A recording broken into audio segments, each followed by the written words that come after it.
Hello friends, welcome to ज्ञान कोश YouTube channel. आज है 28 जून और 28 जून की जितने भी करंट अफेयर्स बनेंगी वो हम आज की वीडियो में पढ़ेंगे।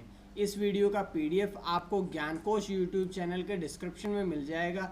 आप लोग वहां से डाउनलोड कर सकते हैं और इसके डिस्क्रिप्शन में आपको जीएस के भी कुछ नोट्स मिलेंगे, आप लोग वो भी पढ़ लीजिएगा। तो चलिए शुरू करते हैं आज के कुछ महत्वपूर्ण करंट अफेयर्स। सबसे पहला क्वेश्चन, डिजिटल वॉलेट ऐप युवा पे लॉन्च की गई है। तो अभी digital wallet mobile app launch की गई है जिसका नाम है युवा पे। अब ये किसके द्वारा लॉन्च की गई है? ये लॉन्च की गई है यस बैंक के द्वारा। तो यस बैंक ने अब एक digital wallet mobile app launch की गई है जिसका नाम है युवा पे। इसके द्वारा क्या होगा कि जो ग्राहक है उस ग्राहकों के संपर्क रहित भुगतान हो सकेगा। जो ग्राहक है वो किसी के संपर्क में आए बिना या बैंक के संपर्क में आए बिना ही अपना डिजिटल भुगतान कर सकेंगे। तो इसी बात को ध्यान में रखते हुए, क्योंकि कोरोना वायरस का प्रकोप लगातार संक्रमण बढ़ता जा रहा है, तो उस संक्रमण को ध्यान में रखते हुए किसी के बगैर संपर्क में आए हुए ही अब भुगतान प्रणाली शुरू की जा सकेगी, जो कि यस बैंक द्वारा शुरू की गई है। तो अब ये यस बैंक ने शुरू की है, तो कुछ बातें हम यस बैंक के बारे में पढ़ लेते हैं। यस बैंक जो है, इसके अगर हम स्थापना की बात करें तो सन 2004 में यस बैंक की स्थापना हुई थी। इसके संस्थापक कौन कौन थे? तो राणा कपूर और अशोक कपूर इसके संस्थापक थे। इसका मुख्यालय कहाँ पे है? तो यस बैंक का मुख्यालय है मुंबई में, महाराष्ट्र। वर्तमान में अगर हम चेयरमैन की बात करें तो यस बैंक के चेयरमैन है सुनील मेहरा, और अगर हम मैनेजिंग डायरेक्टर और मुख्य कार्यकारी अधिकारी अर्थात एमडी और सीईओ की बात करें तो प्रशांत कुमार वर्तमान में यस बैंक के एमडी और सीईओ हैं। तो ये सारी जानकारी हमें यस बैंक के द्वारा मिलती है। तो ये बढ़ते हैं हम अगले क्वेश्चन की तरफ। स्विस नेशनल बैंक ने अपनी एनुअल बैंकिंग स्टैटिस्टिक्स 2019 रिपोर्ट जारी की है। इस रिपोर्ट के अनुसार क्या है कि कौन से देश के स्विस बैंकों में सर्वाधिक पैसे या जितने भी उन्होंने वहाँ के लोगों ने पैसे जमा किए हुए हैं स्विस बैंकों में, उसकी जानकारी प्रदान की है। तो इसके अनुसार स्विस बैंकों में सर्वाधिक राशि जो है वो है ब्रिटेन की। ब्रिटेन के बाद अगर हम बात करें, दूसरा स्थान आता है अमेरिका, तीसरा स्थान आता है वेस्ट इंडीज। तो ये टॉप 3 कंट्रीज हैं जिनके लोगों ने सबसे ज़्यादा स्विस बैंकों में अपना धन छुपा रखा है, या इसको कह सकते हैं जो काला धन वहाँ पर छुपा रखा है। भारत की बात करें तो भारत का 77वां स्थान है, पाकिस्तान का स्थान 99वां है। तो ये जानकारियां है क्योंकि स्विस नेशनल बैंक ने अपने एनुअल बैंकिंग स्टैटिस्टिक्स रिपोर्ट जारी की है। तो इस रिपोर्ट के अनुसार शीर्ष देश जो है वो है ब्रिटेन। उसके बाद हम बढ़ते हैं अगले क्वेश्चन की तरफ। महापरवाना योजना का शुभारंभ किया गया है। तो महापरवाना योजना जो है इसका शुभारंभ किसके द्वारा किया गया है? तो इसका शुभारंभ किया गया है महाराष्ट्र सरकार के द्वारा। तो इसका मुख्य उद्देश्य क्या है? तो जो महापरवाना योजना है इसका उद्देश्य है राज्य के जो उद्योग हैं उन उद्योगों में नए निवेश को आकर्षित करना ही इस योजना का मुख्य उद्देश्य। अब ध्यान रखिएगा क्योंकि कोरोना वायरस के कारण सारे उद्योग धंधे लगभग समाप्ति की तरफ बढ़ रहे हैं या पतन की तरफ अग्रसर हो रहे हैं। इसी बात को ध्यान में रखते हुए अब महाराष्ट्र सरकार ने अपने राज्य में महापरवाना योजना का शुभारंभ किया है। अब ये महाराष्ट्र ने शुरू की है तो हम कुछ बातें महाराष्ट्र के बारे में पढ़ लेते हैं। महाराष्ट्र का गठन कब हुआ था? 1 मई 1960 को। महाराष्ट्र की अगर हम राजधानियों की बात करें तो सबसे पहले इसकी राजधानी मुंबई है, लेकिन शीतकालीन राजधानी इसकी नागपुर है। इसमें जिले कितने हैं? तो महाराष्ट्र में कुल 36 जिले हैं और वर्तमान में भगत सिंह कोश्यारी महाराष्ट्र सरकार के राज्यपाल हैं और मुख्यमंत्री जो है वो है उद्धव ठाकरे। एक और बहुत महत्वपूर्ण क्वेश्चन बनता है इस यहाँ से कि महाराष्ट्र के उप मुख्यमंत्री कौन है? तो महाराष्ट्र के उप मुख्यमंत्री हैं अजीत पवार। तो ये जानकारी सारी हमने इस क्वेश्चन से पढ़ी है। उसके बाद है अगला क्वेश्चन,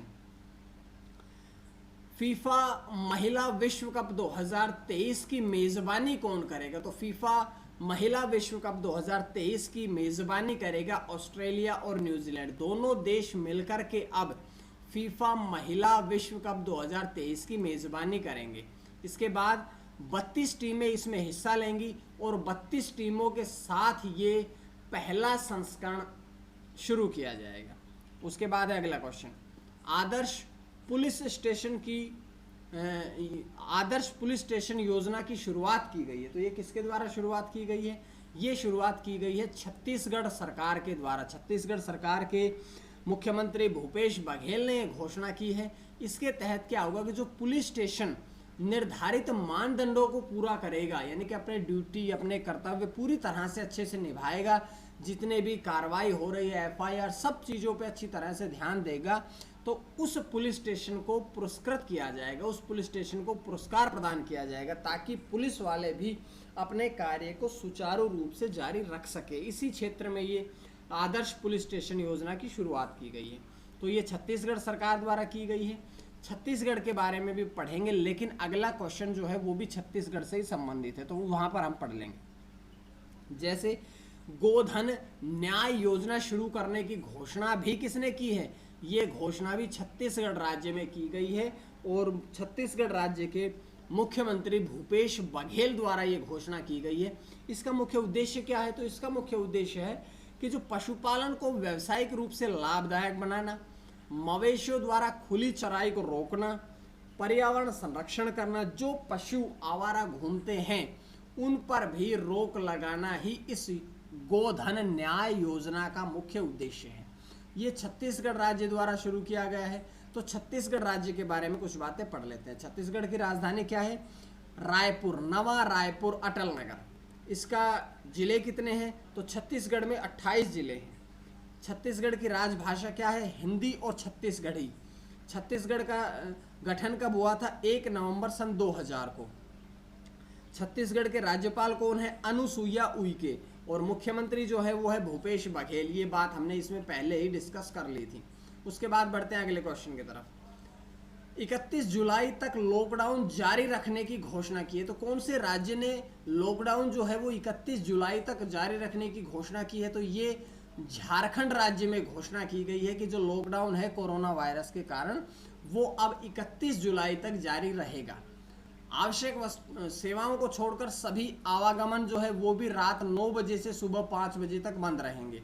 इसके साथ साथ जो लॉकडाउन में प्रक्रियाएं थी वो सारे की सारे प्रक्रियाएं, सारे के सारे नियम, सारे के सारे कानून इसी प्रकार से झारखंड राज्य में लागू रहेंगे।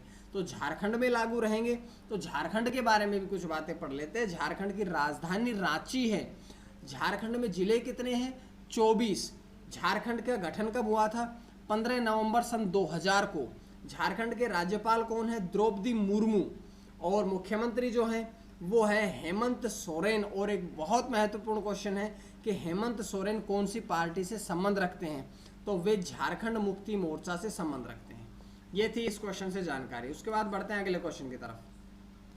ऑनलाइन उपकरण रोड टू टोक्यो लॉन्च किया गया है। तो ये किसके द्वारा लॉन्च किया गया है? ये लॉन्च किया गया है विश्व एथलेटिक्स द्वारा। अगले वर्ष जो ओलंपिक खेल होंगे उनके लिए ये रोड टू टोक्यो लॉन्च किया गया है। खेलों का आयोजन कब होगा? तो इन खेलों का आयोजन 23 जुलाई से 8 अगस्त 2021 तक किया जाएगा। तो ये जानकारी इस क्वेश्चन से थी। आज की वीडियो में इतना ही। अगर आपको वीडियो पसंद आए तो आप लोग ज्ञानकोश यूट्यूब चैनल को सब्सक्राइब करें और इसके डिस्क्रिप्शन में आपको जीएस के बहुत से नोट्स मिलेंगे, ज़रूर पढ़िएगा ताकि आप लोगों के ज्ञान में वृद्धि हो सके। आज के लिए इतना ही। माँ सरस्वती की कृपा आप सभी पर बनी रहे। आप सभी का बहुत बहुत धन्यवाद।